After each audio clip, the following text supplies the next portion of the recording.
And it's a pleasure to be joined here in the Cipher Briefs virtual studio with David Sanger of the New York Times. David, you wrote what I thought was a fascinating piece in the Times just a couple of days ago, focusing on something that the president did on the mark of his first week in office, actually. 1 week in, he issued an executive order directing the building of an Iron Dome missile defense shield for America, not really similar to Israel's. We'll get into that in a second, but I just want to ask you first, what is the point? What is this executive order creating an Iron Dome over the U.S. intending to do? Well, the point, Suzanne, and it's great to be back with you and back on Cipher Brief. The point was to fulfill something that was actually in the Republican platform. When nobody reads platforms with good reason, but this concept of building an Iron Dome is something that has been sort of in Republican theology, back to Reagan's time. Mm-hmm. There's a difference between what the White House said the executive order ordered and what it did when you read it. When you read it, it was a series of report back to me over the next 60 days, 90 days on each of a different set of technologies. Interceptor technologies, hypersonic technologies, technologies for building systems that could look west as well as east and so forth. All of our systems right now are in Alaska and in California, and of course pointed out toward North Korea and so forth. We have nothing on the East Coast. So when you read into it, while it was all done in sort of code words, that was what it was all to go look at. Now, that said, clearly they would like to make a lot of progress on this. What are the big implementation problems here? Well, first of all, if this was an easy problem to solve, they would have solved it in the Reagan administration. Mm-hmm. Okay. Good point. Number one. Number two, they love using the phrase Iron Dome because everybody understands what it's like over Israel. Israel, needless to say, particularly for a Cipher Brief crowd, is geographically a lot more compact. And the missiles that it's dealing with, by and large, are much shorter range, don't leave the atmosphere, and move dead slow compared to, say, an ICBM. Mm-hmm. So the geographic and physical problems that surround building an Iron Dome for the United States, much as everybody loves the concept, are so much more complex that I'm not sure you really solve that by signing a document. It's a huge undertaking for sure, given and what you just mentioned, David, the sheer size of the U.S. You made a really interesting connection in your article, and your co-author was William J. Broad, your colleague there at the Times.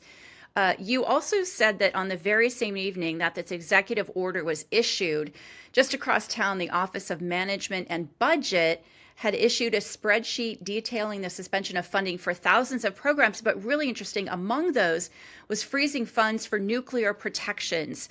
Talk about this connection for me. Nuclear, biological, many others. So there are all kinds of ways to deliver a nuclear weapon. And of course, the one that everybody's fixating on with Iron Dome is a huge missile attack from China, North Korea, Russia. That, of course, is, while it would be the biggest problem and the hardest to deter in many ways, or hardest to counter if it happened, it's also not the most likely one. The most likely one would be a nuclear weapon delivered by a terrorist on a cargo ship floating into Los Angeles, to come in with ordinary cargo, or detonated in New York, of the kind of scare that we had after 9/11, which my Harvard colleague Graham Allison has written about at great length. And Bill and I wrote about some other examples of that. Now, Iron Dome doesn't do anything to help you with that. It's focused entirely on missile attacks. So I thought it was sort of interesting to sort of compare that, because the executive order the OMB order, which was rescinded a day later when they realized they were getting in so much trouble in a lot of other areas, painted with such a broad brush that it ended up stopping a lot of this funding. And by the way, where do we go and look for nuclear weapons that might be headed to the United States? We try not to do it in the United States because by that time it's a little too late. You try to set up portals that examine cargo as it's being loaded around the world, which means you need the cooperation of your allies, which also means that you are funding a foreign assistance program to detect nuclear weapons. And what were they, the first thing that they were freezing here? Foreign assistance programs. Yeah. Yeah, I'm sure that not a lot of people were thrilled that you were making that connection. It I did does get a make sense. little pushback from the administration saying this has nothing to do with Iron Dome, and I said it has a lot to do with delivering a nuclear weapon to the United States. Right. Good point. I'm wondering too, you also wrote that Iron Dome for the US could trigger a new arms race. Could you talk to us a little bit about that? Sure. So a day or two after they announced this, the Russian Foreign Ministry published a really interesting article in which they had one of their longtime, sort of nuclear negotiation specialists say, well, if the United States wants to go ahead and build a new missile defense, then we're going to have to simply build more weapons to be able to overwhelm it. Mm-hmm. And of course, a year from next week, the New START treaty expires. Mm-hmm. That is the last remaining treaty that puts limits on arms numbers between the United States and Russia. Part of the treaty is already in suspension. The Russians have declared that, but parts are not. And so the really interesting piece of this is that we may be in a situation where a year from now, the Russians are legally completely free to build as many weapons as they want. Now, one That's thing if that's that possible, START treaty, if they don't re-up their participation in the START treaty, right? well, interestingly, New START has no additional renewal function to it. It had one renewal 5 years in. President Biden did that a few months into his presidency. It was actually one of the first big international steps that he took. But it only allows for one renewal.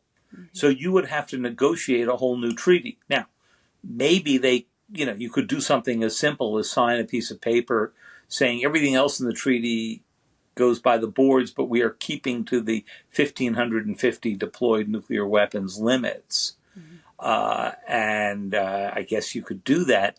It's a treaty, though, so it would have to go through Congress, and it would have to be approved by a 2/3. I guess you could do an executive agreement, but if you did that, either side could just walk away from it at any moment.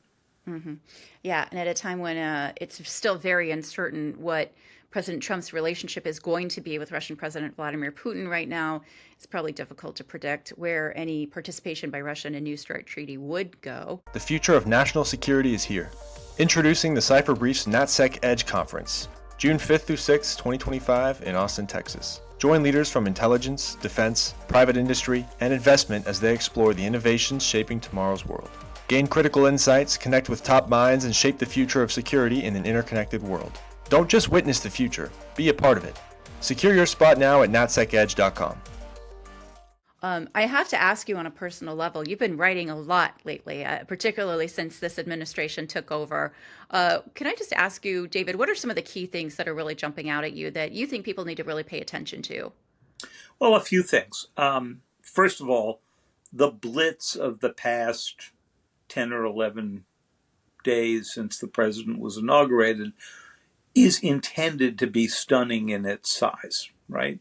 It's an effort to make sure that nobody focuses on any particular thing because there's the next thing that comes along. And so, as you say, we've all been writing a lot, my colleagues and I, but I'm not sure how much any of the individual stories are sinking in on people because they get overtaken so quickly by the next announcement.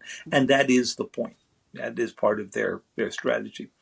The second is that the effort by Elon Musk to go shrink the government isn't happening quite the places where we thought. Mm-hmm. He took over the U.S. digital service, turned it into the U.S. Doge service, mm-hmm. and they are using that as a way to try to get into the computer systems and thus into the control mechanism of all of the different elements of the U.S. government.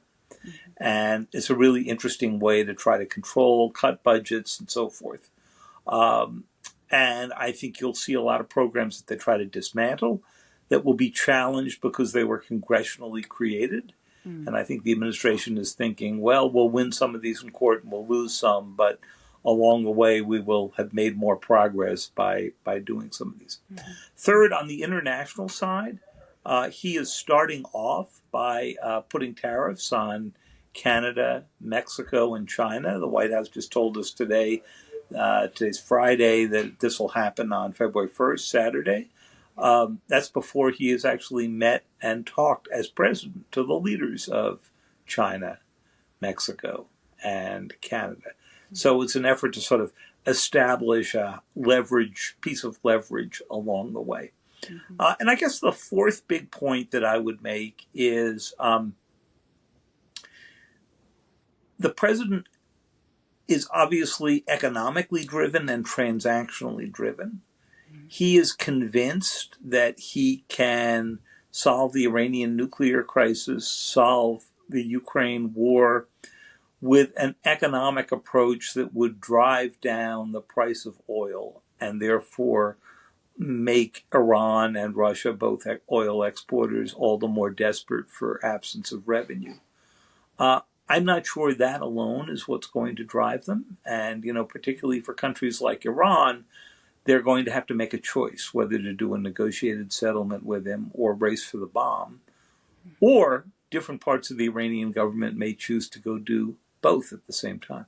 Mm-hmm.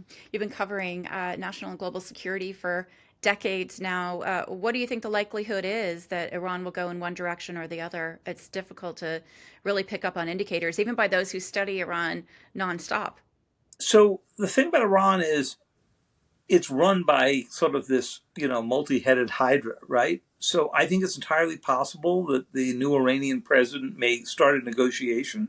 Mm-hmm. And I think it's entirely possible that the Islamic Revolutionary Guard Corps may hedge that by walking right up to a nuclear weapons capability. Mm-hmm. And I think the big question is, at a moment of such weakness in Iran, are the Israelis going to see this as a moment to go do the attack that at various moments we've heard Prime Minister Netanyahu wish for, but he's always stopped just short of ordering it.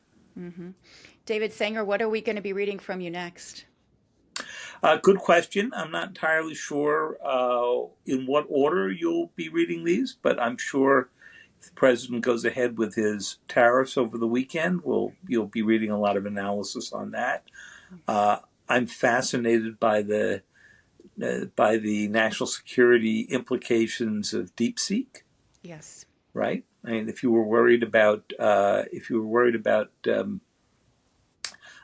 TikTok, you've also got worries about DeepSeek, right? So a lot of different options. Wonderful. That's why we love reading everything you write. David Sanger, thanks so much for taking the time to be with us here in the Cipher Brief studio. It's great to see you. Great to see you.